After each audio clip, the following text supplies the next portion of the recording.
Σε κάτι παραπάνω από 90 λεπτά θα έχουμε την απονομή του κορυφαίου Όσκαρ για το ελληνικό ποδόσφαιρο. Ο Ολυμπιακός θα είναι πρωταθλητής Ελλάδας για 41η φορά στην ιστορία του. Τι θέλει να κάνει απλά στα επόμενα 90 λεπτά? Το καθήκον του να κερδίσει τον Παναθηναϊκό, τον σαφέστατα κατώτερο αγωνιστικά Παναθηναϊκό, και σε ένα παιχνίδι με τεράστια σημειολογική σημασία να σηκώσει το 41ο πρωτάθλημα απέναντι στον αιώνιο αντίπαλό του, ο οποίος περάσει για τον Μπέρκ, τον ακολουθεί όμως ο Μαρκάνο και ο Μανολάς.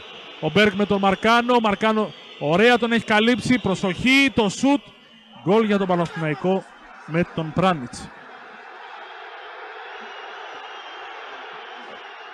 Εκεί πήγε ψηλά, το λάθος έγινε από τον Κώστα Μανολά, έσπευσε να καλύψει, ο Μπέρκ κράτησε την μπάλα με τον Μαρκάνο, πήγε πολύ χαμηλά ο Μανολάς να μαρκάρει στο σημείο του πέναλτι, δεν υπολόγισε την κίνηση για να καλύψει τον Ατζακούν, δεν ήρθε άλλη βοήθεια, ο Πράνιτς έξω από την περιοχή με πλασέ κάνει το 0-1 για τον Παναθηναϊκό στο 45.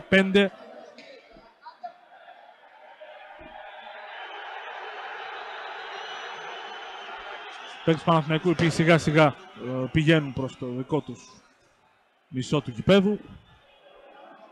Δεν έτρεξε κανείς να καλύψει τον Πράνιτς, έμειναν οι δύο αμυντικοί. Ο Μπέργκ σημάδεψε τον συμπαίκτη του, τον κράτησε συμπαίκτη του. Από το ύψος της μεγάλης περιοχής στο πλασέο, ο Ρομπέρτο δεν μπόρεσε να διώξει. Είναι ωραία κίνηση. Προλαβαίνει όμως ο Λαγός και διώχνει. Ο Μπέργκ με τον Παπαδόπουλο. Ο Παπαδόπουλος δεν μπορεί. Ο Μπέργκ πλασάρει. 2-0. 2-0 για τον Μπέργκ.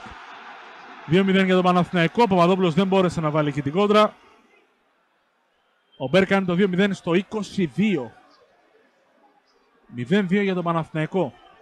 Υπάρχουν ακόμα 23 λεπτά. Κίνηση θέλει.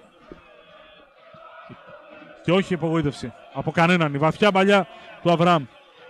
Κερδίζει ο Τριανταφυλόπουλος στο rebound. Φέρει ένα καλό σουτ. Σπέβδει ο Λαγός, έχει κάνει φάουλ. Αφήνει η σέντρα. Ο Τριανταφυλόπουλος ελέγχει και κόρνερ. Όχι, προλαβαίνει ο Βαλντές και πάλι. Πέναλτι. Βέβαια, πέναλτι δίνει αμέσως ο Σιδηρόπουλος. Πολύ σωστά από το φάουλ που κάνει.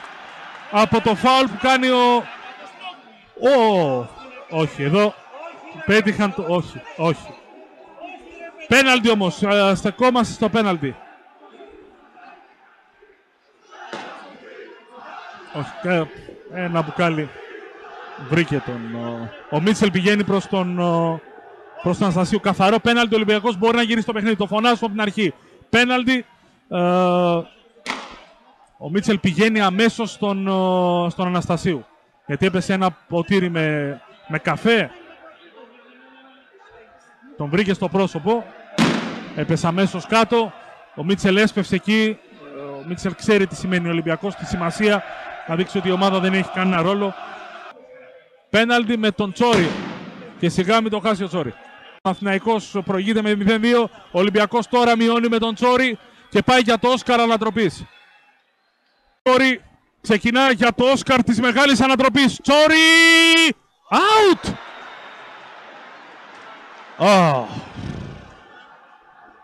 Όχι, είναι κακή εκτέλεση για τον Τσόρι. Κακή εκτέλεση με το δεξί.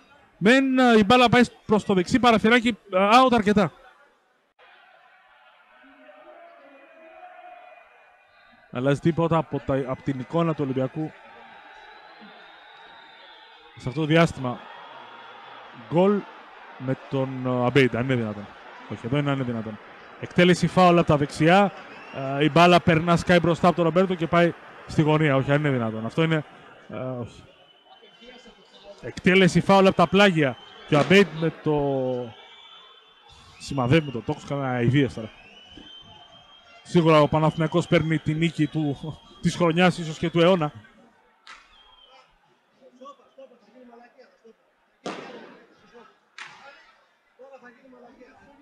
Το φάουλ από τον Αμπέιντ από τα αριστερά.